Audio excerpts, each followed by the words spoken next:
Students, आप सभी का फिर से वेलकम है आपके अपने चैनल स्टडी ऑल ओवर में।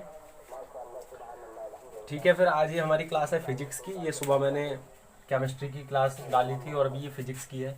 और मैं थोड़ा सा इंट्रो दे देता हूँ इस क्लास के बारे में। ये जो क्लास है ये इसमें बैक टू बैक कॉन्सेप्ट मिलेंगे आपको, बैक टू बैक कॉन्सेप्ट और एक दूसरे से रिलेट करते हुए, यानी एक कॉन्सेप्ट दूसरे से रिलेट होगा, एक दूसरे से, दूसरा तीसरे से, यानी इस प्रकार से हम कुछ कॉन्सेप्ट को रिलेट करेंगे और रिलेट करने के बाद उनसे ही क्वेश्चंस उठेंगे। बहुत ज़्यादा क्वेश्चंस कैरी हो सकते हैं उन्हीं तरीके से।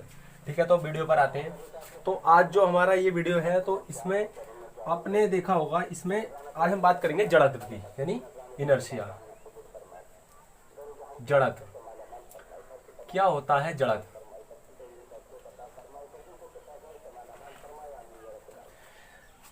जैसा कि आपको पता है ये प्रैक्टिकल क्लास है तो इसमें सब कुछ प्रैक्टिकली चलता है। तो आपको मैं बताना चाहूँ कि ये प्रैक्टिकल में जैसे जड़त्व के लिए मैं ये इसको बताना चाहूँ।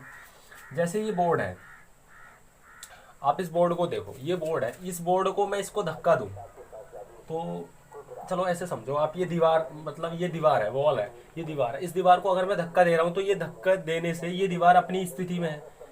जड़त्व उसे कहते हैं, आप समझो जड़त्व किसे कहते हैं, परिभाषा से समझो कि जड़त्व उसे कहते हैं कि कोई भी जड़त्व किसी भी वस्तु का वह गुण होता है, किसी भी वस्तु का जो वह गुण होता है जिसके कारण वो अपनी स्थिति का विरोध करती है। जैसे अगर कोई वस्तु कहीं पर रखी हुई है, सपोज ये मार्कर मैंने यहाँ पर रख दिया, तो मुझे जो इसको उठाना पड़ेगा तो इस पर बल लगाना पड़ेगा, या मुझे उसको खिसकाना पड़ेगा तो कोई बल लगाना पड़ेगा। तो जड़त्व उसको कहते हैं जो जो वस्तु अपनी स्थिति का विरोध करे। क्योंकि अगर ये ऐसे ही रखे रहे तो ये अपने आप ही चलनी चाहिए ना, लेकिन ये नहीं चलती। क्यों नहीं चलती? क्योंकि इसमें जड़त्व रहता है कि प्रत्येक वस्तु का अपना जड़त्व होता है।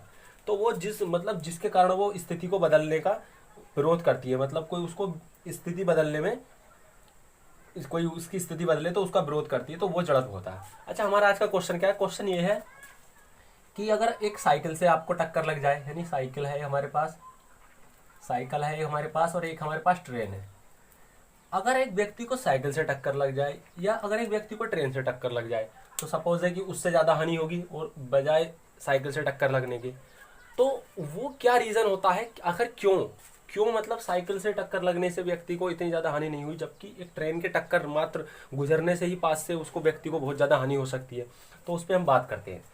जड़त्व जो होता है वो 3 प्रकार का होता है। देखो, जड़त्व जो होता है वो 3 प्रकार का होता है। नंबर 1 होता है गति का जड़त्व, नंबर दूसरा होता है स्थिति के कारण जड़त्व, और नंबर जो तीसरा होता है वो होता है दिशा जड़त्व, यानी डायरेक्शन वाला जड़त्व। इस पे हम बात कर लेते हैं। जड़त्व जड़त्व जो होता है वो वस्तु का द्रव्यमान पर निर्भर करता है। जिस वस्तु का जितना ज्यादा द्रव्यमान होगा, यानी कि जितना ज्यादा मास होगा, उस वस्तु का मास जितना मास होगा उतना ही ज्यादा उसका जड़त्व होगा। यानी अब आप साइकिल का मास देखो मास और भार में बहुत बड़ा अंतर होता है। एक होता है मास, जिसको हम एम से दर्शाते हैं, एक होता है भार, वेट, उसको हम डब्ल्यू से दर्शाते हैं। और डब्ल्यू बराबर होता है एम इंटू जी, यानी कि यहाँ पे जी भी काम करने लगता है, यानी वस्तु का मास इंटू ग्रेविटी, यानी गुरुत्व का आकर्षण, पृथ्वी का जो आकर्षण। हम पृथ्वी की बात कर रहे हैं तो इसलिए गुरुत्व आकर्षण आएगा। अगर हम चंद्रमा पे पहुंच जाएंगे तो एम इंटू मून का आकर्षण हो जाएगा, यानी चंद्रमा का आकर्षण। हर एक वस्तु अपना आकर्षण लगाती है, ऐसा समझो।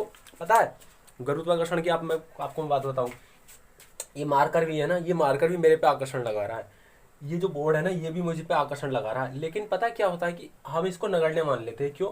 क्योंकि जो भी वस्तु होती है वो पदार्थ, मतलब जिस वस्तु का कुछ ना कुछ द्रव्यमान है, वो वस्तु हमेशा, मतलब 100 ये श्योर है कि वो आकर्षण लगाती है। जैसे पृथ्वी है तो पृथ्वी का आकर्षण होता है, तो पृथ्वी का आकर्षण करता है गुरुत्वाकर्षण। ऐसे ही सूर्य का अपना आकर्षण होता है जिसके कारण ज्वार भाटा आते हैं। चंद्रमा का अपना आकर्षण होता है।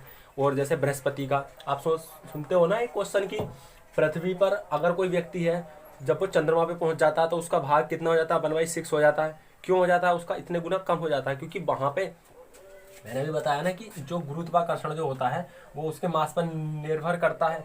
अब जब पृथ्वी का मास ज्यादा है ना, पृथ्वी का जो आकार है, जो पृथ्वी का जो आकार है, जो पृथ्वी है उसका आकार ज्यादा है किसके मुकाबले?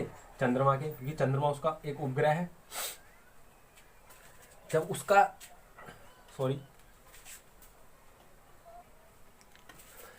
जो चंद्रमा होता है, चंद्रमा का अपना आकर्षण होता है, लेकिन चंद्रमा का जो आकार है वो पृथ्वी का बहुत कम होता है, यानी पृथ्वी की, क्योंकि चंद्रमा जो होता है वो पृथ्वी की परिक्रमा करता है, उसके चक्कर लगाता है।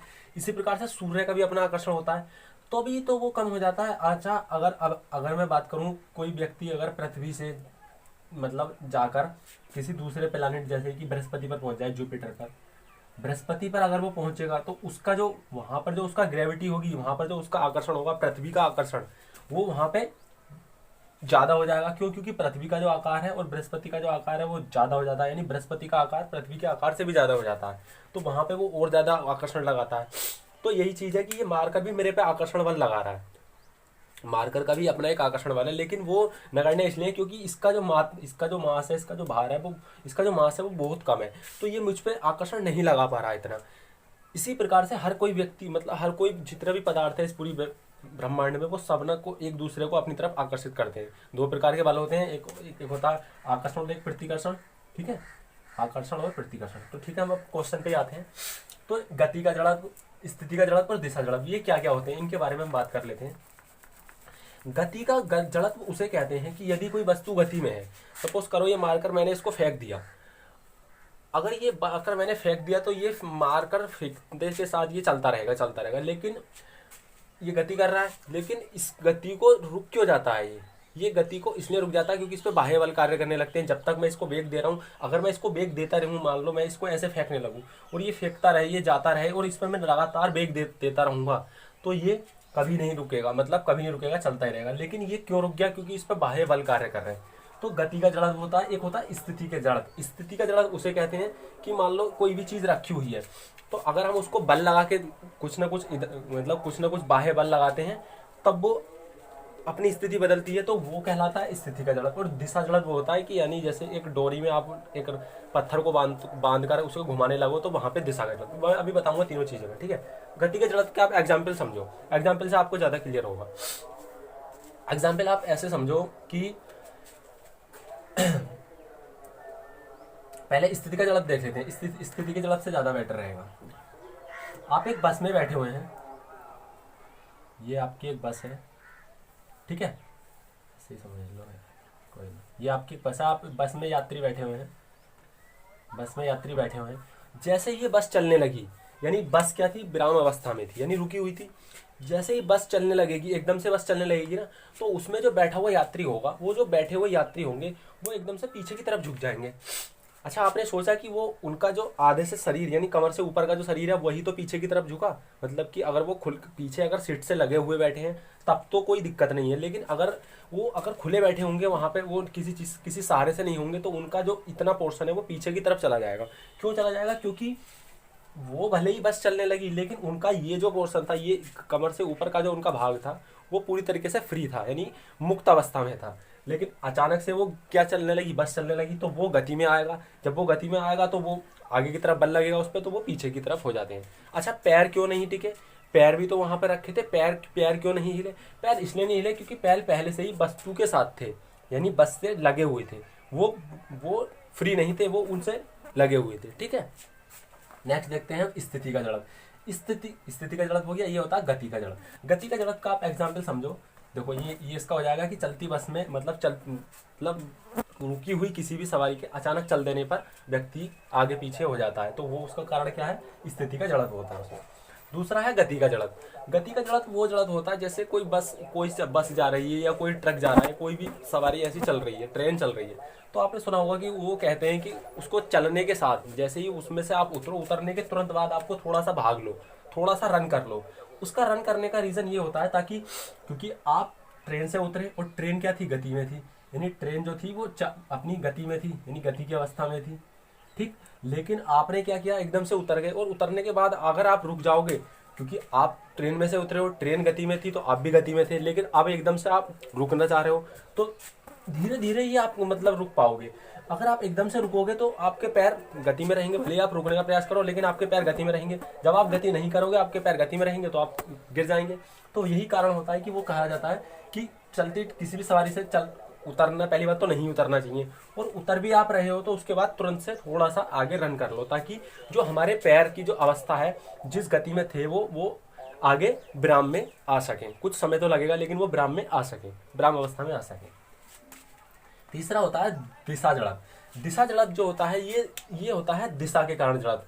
यानी जैसे मैं इस मार्कर में एक धागा बांध के, एक पत्थर बांध के उसको घुमाने लगूँ तो वो पत्थर घूमने लगेगा, घूमता रहेगा। जब तक मैं उसे घुमाता रहूँगा वो घूमता रहेगा, लेकिन वो जैसे ही मैं उसका वेग कम कर दूंगा तो वो नीचे की तरफ आने लगेगा। तो वहाँ पे जड़त्व, ये दिशा वाला जड़त्व काम करता है, क्योंकि वो हर बार अपनी डायरेक्शन चेंज करता है। जैसे सपोज करो आप, ये मैंने मान लिया तो ये इस प्रकार से होगा, ठीक है, ये इस प्रकार से, ये मेरे पास ये है, तो मैं इसे घुमा रहा हूँ तो ये हर बार अपनी दिशा चेंज कर रहा है। अगर मैं इसको छोड़ दूँ तो ये तुरंत मेरे ऊपर, मुंह पर ही आकर लगेगा ना, तो इसका यही रीज़न होता है। ठीक है, फिर आज के लिए मुझे लगता है कि इतना ही काफ़ी है। फिजिक्स की स्टार्टिंग की क्लास है, कुछ स्टार्टिंग कॉन्सेप्ट है, और मैंने जैसे बताया था कि आपको ये एक दूसरे से रिलेट करते होंगे और बिल्कुल लाइव प्रैक्टिकल सी एग्जाम्पल होंगे। और आप, अब मुझे नहीं लगता कि आप सारा समझ गए होंगे जड़त्व के बारे में, गति के बारे में और दिशा के बारे में, ये सब चीज़ें। और नेक्स्ट अभी न्यूटन्स के लॉ हैं, तीनों लॉ हैं, उनको भी हम करेंगे, सब कुछ करेंगे। ठीक है, लाइक शेयर सब्सक्राइब कर लेना। Thank you for watching video.